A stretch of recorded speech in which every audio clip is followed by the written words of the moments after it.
People were set up, at the time, just before the 84 miners' strike, Britain weren't doing that well, yet all the mines was put on 7 days a week.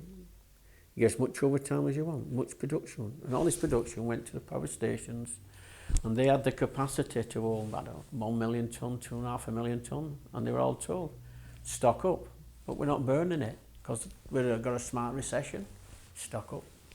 Now, does people not know that was happening? Surely, come on, let's talk. It's called communications, isn't it?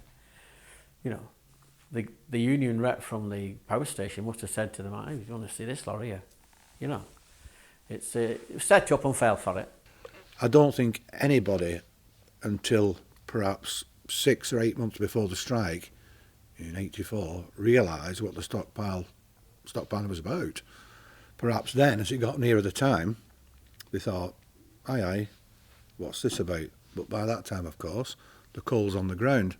The men have got the money in the bank, you know.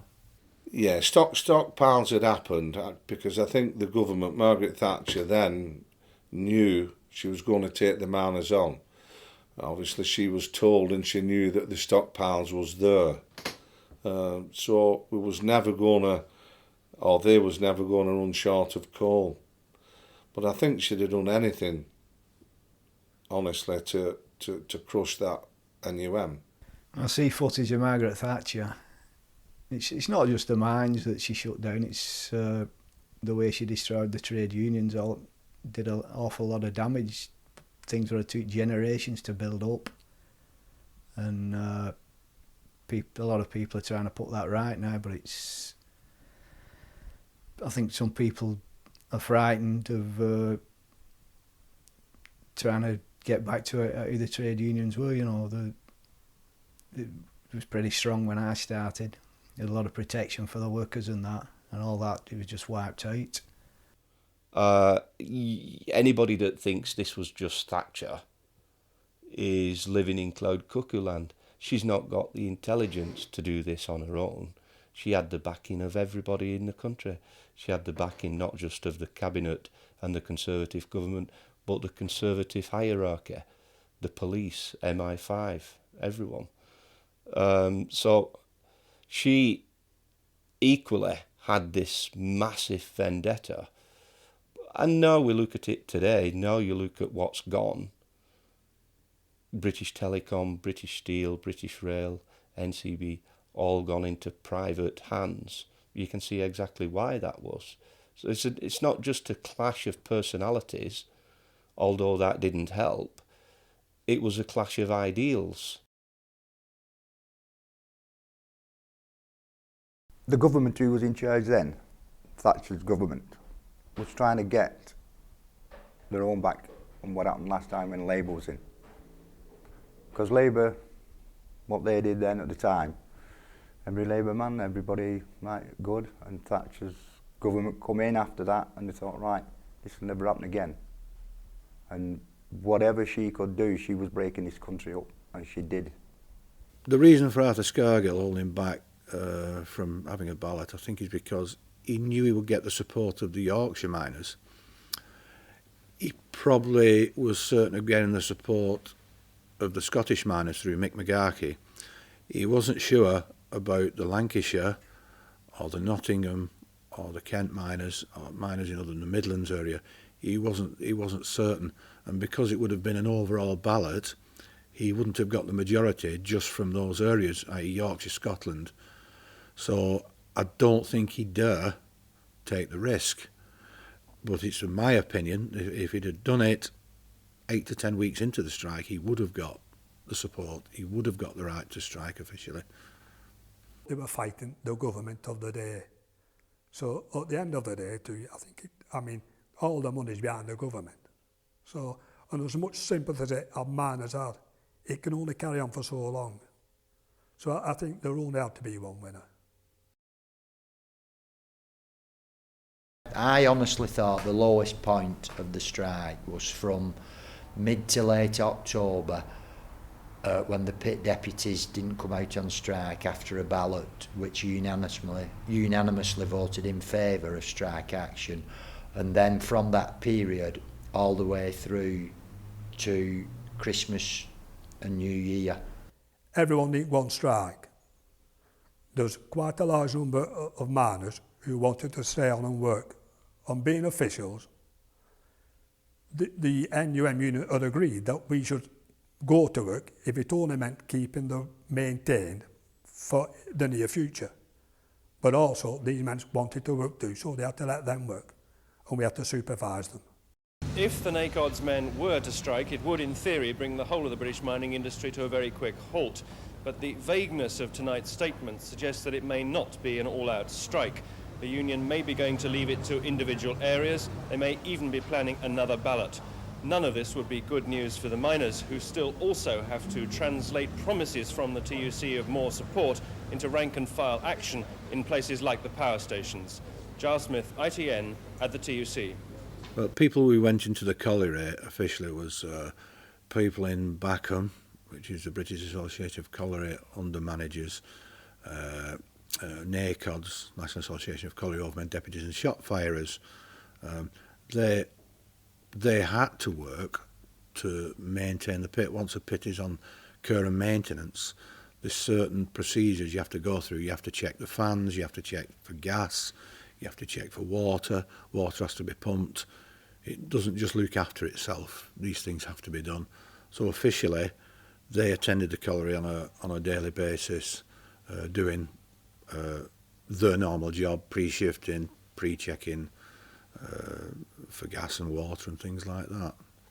The 1980 strike, I was on the staff then, and then again we was exempt for safety reasons. We weren't members of the NUM, we was members of NACODs, and we was exempt for safety reasons for looking after ventilation, pumps and keeping the mines open generally. Well, we were really looking forward to this ballot in October that never came, because I do think they would have voted to join us, and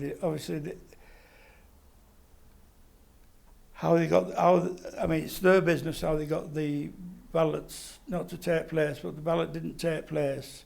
So yes, that was a very low point for me, because I was convinced if they joined us on the picket line, that was it. Looking back, I don't know why we went on strike, but that's getting put stick with the men, aren't they? In the end, no, we lost. It achieved nothing whatsoever, other than inflicting a lot of hardship onto people, and that's the only thing it did achieve, as far as I'm concerned. In one sense, you can say all this fighting, going on strike, was a lost cause. I know they wouldn't have thought that, and in one sense it wasn't, but it was obvious. The government had set their policy, and that's how it was going to finish up.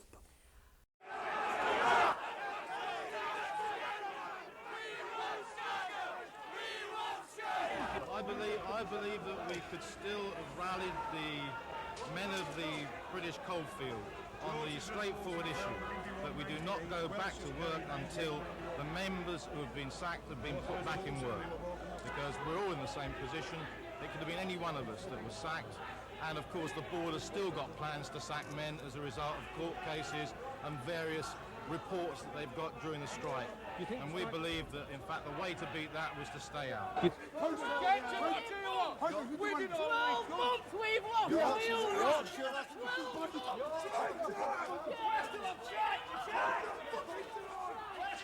The feeling in that conference today is very clear, that we go back on Tuesday, we go back together, and as far as we're concerned, this union fights to retain pits, jobs and communities. The trade union movement of Britain, with a few notable exceptions, have left this union isolated. They have not carried through TUC Congress policy decisions, to their eternal shame. Another reason is that we face not an employer, but a government, aided and abetted by the judiciary, the police, and you people in the media. There was a lot of heartache in that year, and you know, some people say we won in the end. You know, I don't see where we won. Obviously, you go over it, you have dreams about it, you have flashbacks about it. it probably could have been organised better. And like I say, there were certain people within the National Union who wouldn't meet anybody. I think you should always meet and try and get the best for the miners. Whether it be money, holidays, safety and health, you should always meet.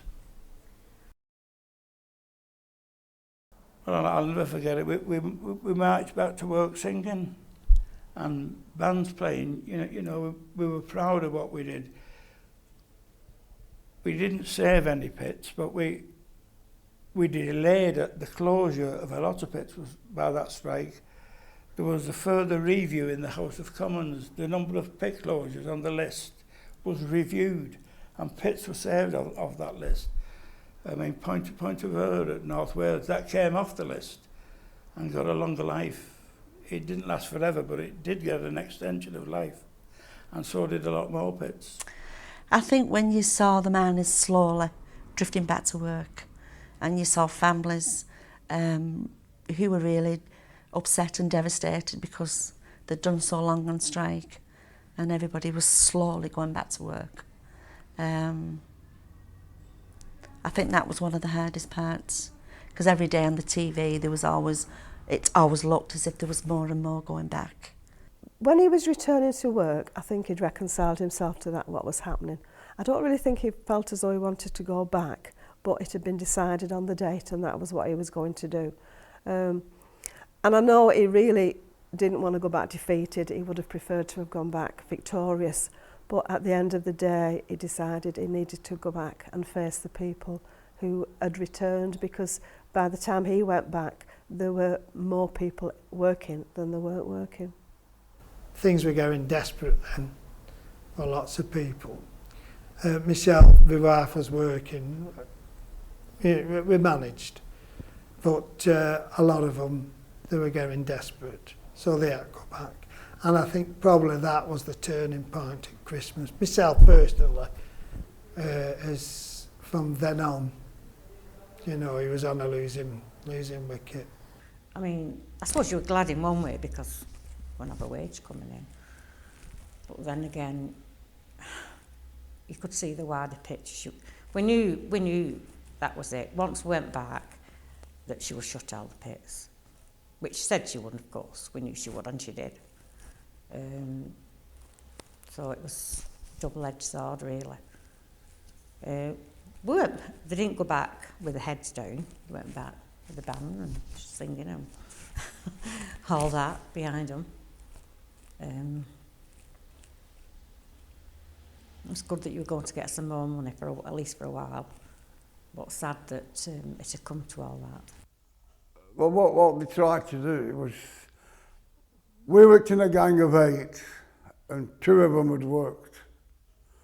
And I just said to these 2, if you want to come back with us, you can come back with us. So one of them decided he would, and the other decided he wouldn't. So we just carried on as we was after that. We had to get another man in this place, like.